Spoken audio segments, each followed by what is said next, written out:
Par exemple, les gens qui aiment travailler avec une date butoir. En fait, ils n'aiment pas travailler avec une date butoir. Simplement, la pression de la date butoir les oblige à se concentrer sur une seule chose. Ces personnes vont éviter toutes les distractions.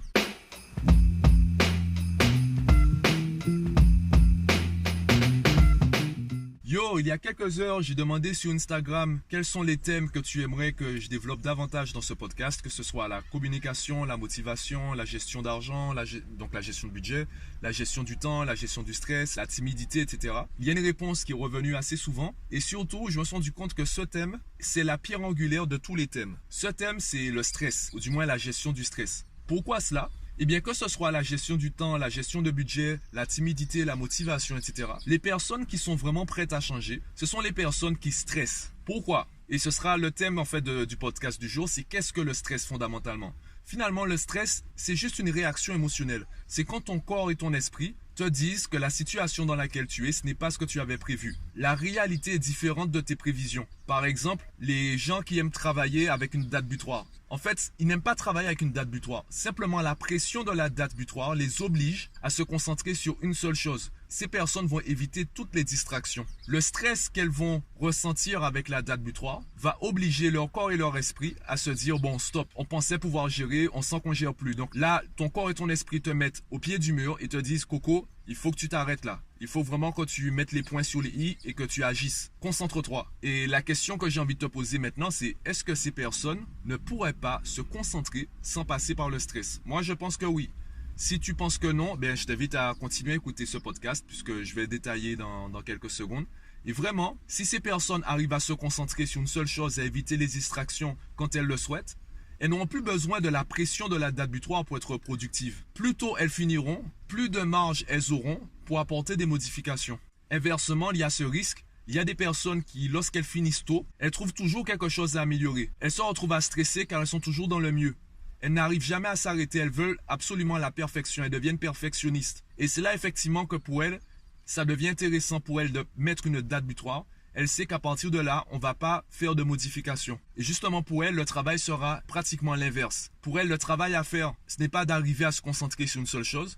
Le travail pour elle, c'est surtout d'arrêter de se concentrer sur cette chose-là, d'accepter l'imperfection. Ton produit ou ton service n'a pas besoin d'être parfait pour commencer à manœuvrer sur les autres choses. C'est là où tu dois laisser jouer l'inspiration, la créativité. Dis-toi que la bonne réponse viendra en temps et en heure. Je le vois par exemple par rapport même à ce que je fais au quotidien. Il y a beaucoup de choses, il y a beaucoup d'idées que je veux développer et j'ai appris avec le temps à les développer et à les mettre, à les présenter même si ce n'est pas parfait. J'ai des amis autour de moi qui s'intéressent au marketing tout comme moi. Ces amis, ces personnes vont me donner des conseils et j'entends, j'écoute. Et je sais aussi que ça ne me sert pas à grand chose de suivre le conseil maintenant puisque je ne suis pas encore prêt à le suivre. Je n'arrive pas à me dire c'est important que je le fasse maintenant. Ou j'ai l'impression que ça va me prendre trop de temps. J'arrive pas à comprendre ce qu'on essaie de me dire. Est-ce que je vais tout mettre sur pause le temps de comprendre ce qu'on m'a dit? Non, je balance mon truc. Je balance ma formation, mon podcast, ma vidéo, ma façon de faire, ma stratégie. Et après, j'améliore. Comme ça, entre-temps, j'ai des résultats. Imagine que ta mauvaise idée, la mauvaise idée que tu refuses d'appliquer, la mauvaise idée que tu cherches à améliorer constamment, ben en fait, c'est cette mauvaise idée brute qui aurait pu te rendre millionnaire. Pourquoi? Parce que les gens à qui tu veux proposer cette mauvaise idée n'ont pas tes attentes, n'ont pas ton professionnalisme, n'ont pas ton perfectionnisme. Imagine que c'est ta mauvaise idée qui est en fait la bonne idée à succès. Tu as par exemple beaucoup de chanteurs qui avouent que le morceau qui les a rendus célèbres, mais en fait ils ne l'aimaient pas. Ils se demandent même pourquoi les gens aiment ce morceau-là. Tu imagines s'ils étaient restés à l'améliorer? Tu imagines si ils s'étaient dit c'est une mauvaise idée, je passe ça à la poubelle? Alors tu penses peut-être que là je suis en train de m'éloigner du stress et pourtant c'est exactement cela. C'est exactement de cela qu'il faut qu'on parle. Ton état d'esprit, ta façon d'aborder les choses. Le stress n'est pas un problème. Le stress c'est juste une réaction émotionnelle. Comme la colère n'est pas un problème. La tristesse n'est pas un problème, la frustration n'est pas un problème. Le problème, c'est la manière dont tu gères cette réaction émotionnelle. Les personnes qui vivent très mal le stress en examen, par exemple, donc tu sais que je travaille beaucoup avec des élèves, des enfants ou certains parents. Et du coup, là où j'ai davantage travaillé la gestion du stress, c'est surtout en examen. Et les personnes, les élèves que j'ai rencontrés qui vivent très mal le stress en examen, ce sont des personnes qui se concentrent sur les mauvaises choses. Par exemple, en début d'examen, tu entres dans la salle, tu regardes autour de toi, tu vois des gens sourire. Alors que toi, tu réfléchis à ton avenir, première épreuve du bac, tu te dis ouais bon c'est la dernière ligne droite, est-ce que je suis vraiment prêt, est-ce que j'ai vraiment assez révisé? Est-ce que j'ai bien révisé? Est-ce que je connais mes chapitres? Je ne sais toujours pas sur quoi je vais tomber. Voilà, il y a le professeur qui arrive avec les sujets. Oh là là, dans 4 heures c'est fini, dans 4 heures les dés sont jetés. Qu'est-ce qu'il faut que je fasse? Est-ce que je suis vraiment prêt? Tu commences à lire le sujet, tu te demandes mais je comprends pas. Pourquoi je comprends pas? Pourquoi je n'y arrive pas? Eh bien forcément ton cerveau, la première réponse qu'il va trouver, c'est parce que tu es nul. C'est parce que de toute façon tu vas échouer. De toute façon, tu n'as pas assez bossé, on était là, j'ai bossé avec toi, de toute façon, je suis ton cerveau et je sais que tu n'es pas prêt ou tu n'es pas prête. Voilà ce que ton cerveau va te dire parce qu'il est sous pression et que tu poses les mauvaises questions. Je pense que tu l'as remarqué, il y a des enfants qui nous donnent des réponses parfois et ça nous énerve. Ça nous énerve, on a l'impression qu'ils sont en train de jouer, qu'ils sont en train de s'amuser, qu'ils sont en train de négocier avec nous. En fait, c'est notre question qui n'était pas bonne, notre question qui était mal formulée. Lorsque je dis ça à certains parents, les parents me répondent « Oui, mais il a compris ce que je voulais dire. » Oui, justement, il a compris ce que vous vouliez dire.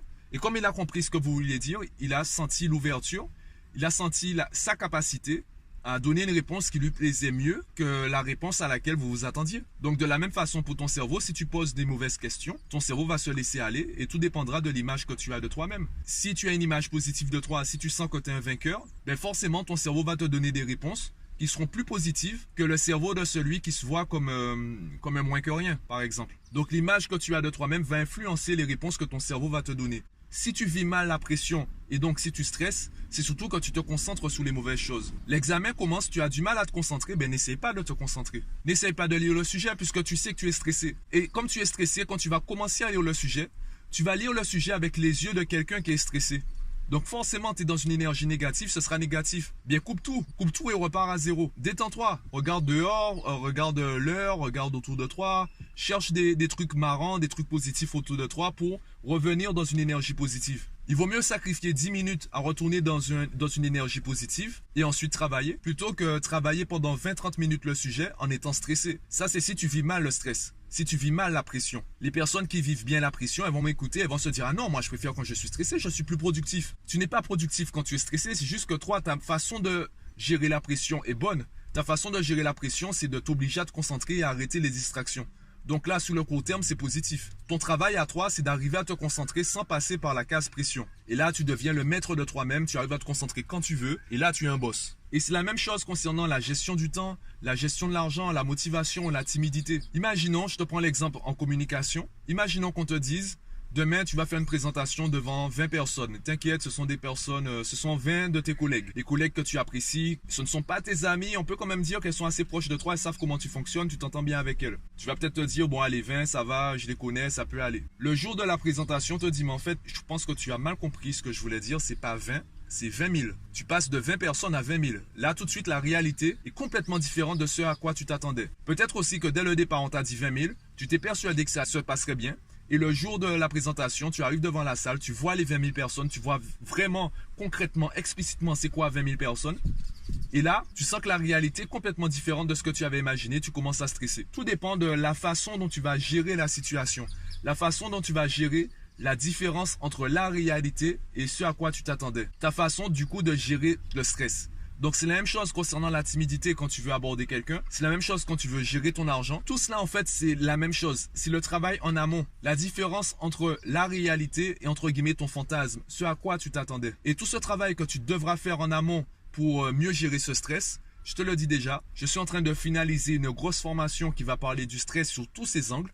Il y aura des sous-thèmes. Donc, tu auras le choix entre télécharger chaque sous-thème et télécharger la formation globale. Pourquoi je suis encore en train de la travailler? Il ne s'agit pas en fait d'enchaîner des méthodes et de te dire fais ça. Voilà, ça c'est une bonne idée, fais ça. Je suis en train de travailler le côté, on va dire, pédagogique. Je veux vraiment qu'en lisant la formation, tu puisses comprendre tout de suite ce qu'il faut faire et que tu saches comment personnaliser les méthodes à ta situation ou à ta personnalité. Évidemment, les formations ne sont pas personnalisées, c'est à toi de le faire. Si tu veux que je te dise concrètement ce que toi tu devras faire dans ta situation, là, en plus de la formation, je vais proposer du coaching téléphonique. Pour ceux qui sont en Guadeloupe, on pourra également prévoir du coaching physique, donc on pourra se rencontrer. Tout ça, en fait, ce sera discuté par email. Je te mettrai les différents tarifs, les différentes offres, etc., les différentes formalités sur mon site. Concernant la partie tarifaire, et les échanges, les dates, les durées, etc.